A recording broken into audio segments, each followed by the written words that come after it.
नमस्कार दोस्तों, मैं हूं आपका दोस्त लोकेश साहू और आप देख रहे हैं लोकेश छत्तीसगढ़िया यूट्यूब चैनल। दोस्तों, वीडियो शुरू करूं उससे पहले सभी दर्शकों को, सभी साथियों को होली पर्व की बहुत बहुत बधाई और ढेरों शुभकामनाएं। उम्मीद करता हूं आप सभी अच्छे से होंगे। दोस्तों, इस वीडियो के अंदर हम बात करेंगे पुरानी पेंशन बहाली को लेकर एक महत्वपूर्ण जो जानकारी मिल रही है उसके संबंध में।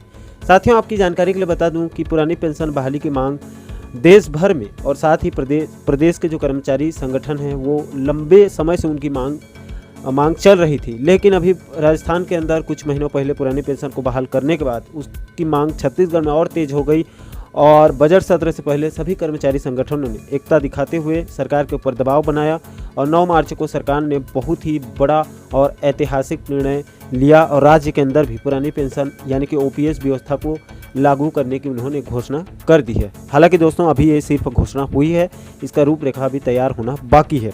और इसी को लेकर छत्तीसगढ़ सहायक शिक्षक फेडरेशन के जो प्रांताध्यक्ष हैं राजेश चटर्जी और उनके साथ और भी जो बुद्धिजीवी हैं उनके द्वारा इस पुरानी पेंशन योजना की सभी कर्मचारी संगठनों द्वारा इसका स्वागत हो रहा है खुलकर, और सभी लोगों ने मुख्यमंत्री से मिलकर इसका आभार भी व्यक्त किया है। और इसी को लेकर राजेश चटर्जी और बाकी के जो शिक्षक संगठन के जो बड़े नेता हैं उनके द्वारा पुरानी पेंशन बहाली की जो घोषणा की गई है उसका तो स्वागत किया ही गया है और साथ ही साथ इसको विस्तार पूर्वक बताया गया है कि किस प्रकार पुरानी पेंशन जो योजना है वो नई पेंशन योजना से बेहतर है और इससे कर्मचारियों की भविष्य के हितों को, उनके भविष्य को सुरक्षित रखता है, उनके हितों को सुरक्षित रखता है। तो दोस्तों, क्या है पूरा मैटर, हम NW न्यूज़ की उनकी कल की जो रिपोर्ट है उसके हवाले से विस्तार पूर्वक पूरे मामले को समझने वाले हैं कि आखिर एनपीएस की जगह पर ओपीएस को इतना तवज्जो क्यों दिया जा रहा है, आखिर इसमें क्या क्या फ़ायदे हैं। तो यहाँ पर आप देख सकते हैं विस्तार पूर्वक बताया गया है पोर्टल में। 17 मार्च 2022 कल की रिपोर्ट है। छत्तीसगढ़ प्रदेश शिक्षक फेडरेशन के प्रांताध्यक्ष राजेश चटर्जी, महामंत्री राकेश साहू, चंद्रभान सिंह निर्मलकर, संगठन मंत्री KR देशमुख, संभाग अध्यक्ष रायपुर अशोक चायरा रायचा, दुर्ग डॉक्टर BK दास, जिला अध्यक्ष रायपुर BL शर्मा, दुर्ग देवेंद्र बंछोर एवं महामंत्री KK धुरंधर का कहना है कि राज्य में पुरानी पेंशन योजना लागू करने मुख्यमंत्री भूपेश बघेल की घोषणा से कर्मचारियों को न्याय मिला है। इससे कर्मचारी एवं उनके परिवार का आर्थिक स्थिति भविष्य में सुखद तथा सुरक्षित होगा। छत्तीसगढ़ में एनपीएस के कर्मचारी अधिकारियों को 18 वर्ष पुराने अभिशाप से मुक्ति मिल गया है। उन्होंने जानकारी दिया कि केंद्र सरकार ने 1 जनवरी 2004 के बाद नियुक्त होने वाले कर्मचारियों के लिए पुरानी पेंशन योजना को बंद कर नवीन पेंशन योजना लागू किया था। छत्तीसगढ़ राज्य में समस्त स्थायी और अस्थायी नियमित कर्मचारी, आकस्मिकता एवं कार्यभारिता सेवा के स्थायी कर्मचारियों के लिए नवीन अंशदायी पेंशन योजना 1 नवंबर 2004 से प्रभावशील हुआ था। राज्य शासन के अनुदान प्राप्त स्वशासी संस्थाओं, विश्वविद्यालयों, निगमों, मंडलों, सार्वजनिक उपक्रमों, विकास प्राधिकरणों, नगरीय निकायों में 1 अप्रैल 2012 अथवा इसके बाद नियुक्त कर्मचारियों के लिए अंशदायी पेंशन प्रणाली लागू किया गया था। कर्मचारी हित विरोधी नई पेंशन योजना के स्थान पर पुरानी पेंशन को लागू करने की घोषणा कर मुख्यमंत्री भूपेश बघेल ने अब तक का सबसे बड़ा और अतुलनीय न्याय किया है। आगे और बताया गया है, इसमें देख सकते हैं। उन्होंने बताया कि पुरानी पेंशन योजना ओपीएस में रिटायरमेंट कर्मचारियों को सरकारी कोष से पेंशन का भुगतान किए जाने का प्रावधान है, लेकिन नया पेंशन योजना यानी कि एनपीएस शेयर बाजार पर आधारित होने के कारण इसका भुगतान बाजार पर निर्भर करता है, जिसके कारण एनपीएस का देशव्यापी विरोध हो रहा है। ओपीएस में कर्मचारी के सेवानिवृत्ति होने पर निश्चित पेंशन और ग्रेजुइटी का प्रावधान है, जो कि सेवा के वर्षों के आधार पर निश्चित है। सेवा काल के दौरान मृत्यु की स्थिति में निश्चित पारिवारिक पेंशन और ग्रेजुइटी का प्रावधान है, परिवार के सदस्यों को दिया जाता है। उन्होंने बताया कि पुरानी पेंशन योजना के कर्मचारियों के लिए सामान्य भविष्य निधि यानी कि जीपीएफ की सुविधा है। इसमें जमा राशि को आवश्यकता अनुसार बतौर एडवांस और पार्ट फाइनल द्वारा निकाला जा सकता है।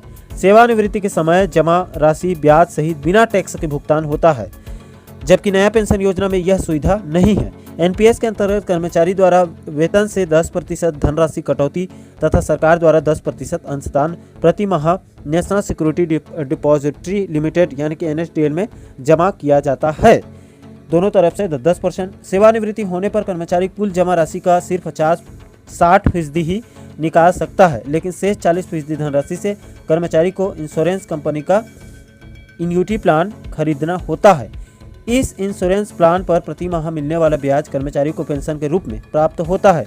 इसमें इस बात की कोई गारंटी नहीं होती कि कर्मचारी को पेंशन के रूप में प्रति माह कितनी धनराशि मिलेगा, नई पेंशन योजना में बताया गया है। उन्होंने आगे बताया कि छत्तीसगढ़ राज्य में ओपीएस लागू होने से निश्चित पेंशन, ग्रेजुटी और सुरक्षित सामान्य भविष्य निधि कटौती और निकासी सुनिश्चित होता है। पुरानी पेंशन योजना के अंतर्गत सेवा काल 10 वर्ष से कम होने की स्थिति में केवल आनुपातिक ग्रेजुटी मिलता है। 10 साल से कम होने पर सेवा काल 10 वर्ष से अधिक होने पर अनुपातिक पेंशन तथा ग्रेजुटी मिलेगा। सेवा काल 33 वर्ष पूर्ण होने की स्थिति में पूर्ण पेंशन तथा ग्रेजुटी मिलेगा। 33 वर्ष पूर्ण होने पर पूरा मिलेगा। ओपीएस में शासकीय सेवक का समस्त सेवा लाभ मिलेगा, जो कि नई पेंशन योजना में नहीं है, यानी कि एनपीएस में ये सुविधा नहीं है। उन्होंने बताया कि पेंशन गणना में केवल मूल वेतन तथा ग्रेजुटी की गणना मूल वेतन एवं महंगाई भत्ता के योग पर होता है। आगे उन्होंने बताया कि पेंशन की गणना के लिए सरल तरीका बताया कि सेवानिवृत्ति के समय मूल वेतन गुणा सेवा काल के वर्षों का कुल 6 माह की संख्या से प्राप्त राशि को 132 से भाग देने से प्राप्त राशि पेंशन होगा। यह है पेंशन निकालने का फार्मूला। ग्रेजुटी की गणना में मूल वेतन एवं महंगाई भत्ता का योग का गुणा सेवा काल के वर्षों का कुल 6 माही संख्या, जो भी संख्या होगी 6 माही संख्या से प्राप्त राशि को 66 से भाग से प्राप्त राशि ग्रेजुटी होगा। तो ये ग्रेजुटी निकालने का यहाँ पर एक और फार्मूला बताया गया है। तो यही है दोस्तों, छत्तीसगढ़ सहायक शिक्षक फेडरेशन के जो प्रांताध्यक्ष हैं राजेश चटर्जी, उनके द्वारा पूरी रिपोर्ट को बताया गया है और पुरानी पेंशन और नई पेंशन योजना के बीच में एक जो उनका डिफरेंस है उसको अच्छी तरह से यहाँ पर विस्तार पूर्वक बताया गया है। तो दोस्तों, इस पूरे मैटर पर, इस पूरे रिपोर्ट पर आपकी क्या राय है, आप क्या सोचते हैं और आपके हिसाब से नई पेंशन योजना अच्छा है या फिर पुरानी पेंशन योजना ही बेहतर है? आप क्या सोचते हैं, हमें कमेंट सेक्शन में अपनी प्रतिक्रिया जरूर दें।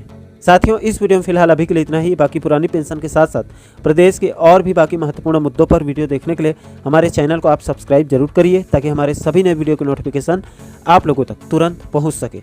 दोस्तों, इस वीडियो में अभी के लिए इतना ही।